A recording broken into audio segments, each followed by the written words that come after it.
नमस्कार दोस्तों, बहुत बहुत स्वागत है आपका मेरे इस नई वीडियो में। मेरा नाम कुणाल तिवारी है और आज इस नई वीडियो में हम बात करेंगे article 19 of the Indian constitution की, जो राइट टू फ्रीडम पर बात करता है। दोस्तों, इससे पहले हमने वीडियो में जो बात की थी वो राइट टू इक्वालिटी पर बात की थी। आर्टिकल 14 से लेके आर्टिकल 18 तक जो मेंशन है, इस वीडियो में हम बात करेंगे राइट टू फ्रीडम की, जो आर्टिकल 19 में मेंशन है।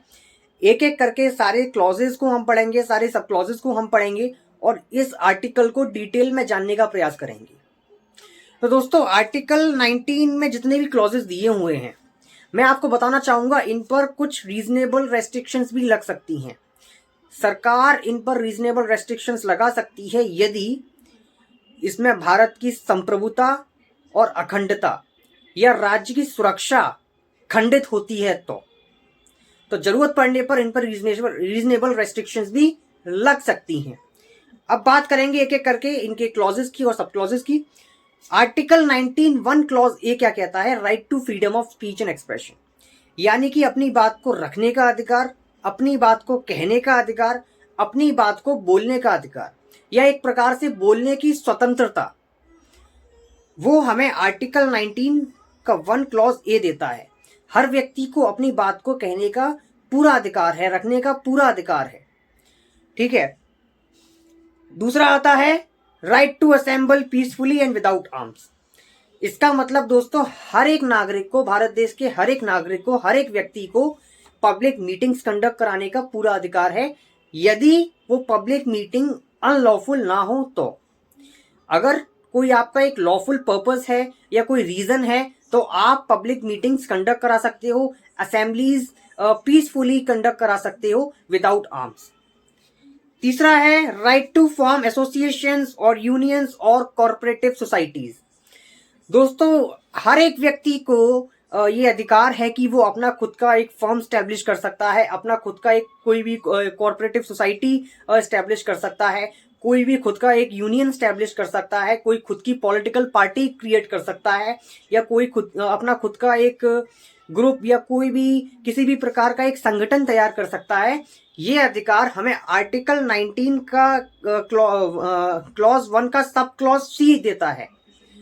अब बात करेंगे अगले क्लॉज की, आर्टिकल 19(1) का sub clause D. Right to move freely throughout the territory of India and settle in any part of the territory, यानी कि आप इस भारत देश के अगर नागरिक हैं तो आप इस पूरे भारत में कहीं भी रह सकते हैं, फ्रीली कहीं भी एक प्लेस से दूसरी प्लेस जा सकते हैं, रह सकते हैं, घूम सकते हैं। तो ये अधिकार आपको आर्टिकल 19 का 1 का क्लॉज डी देता है। अब बात करते हैं अगले क्लॉज की, article 19(1) clause E. Right to reside and settle in any part of the territory.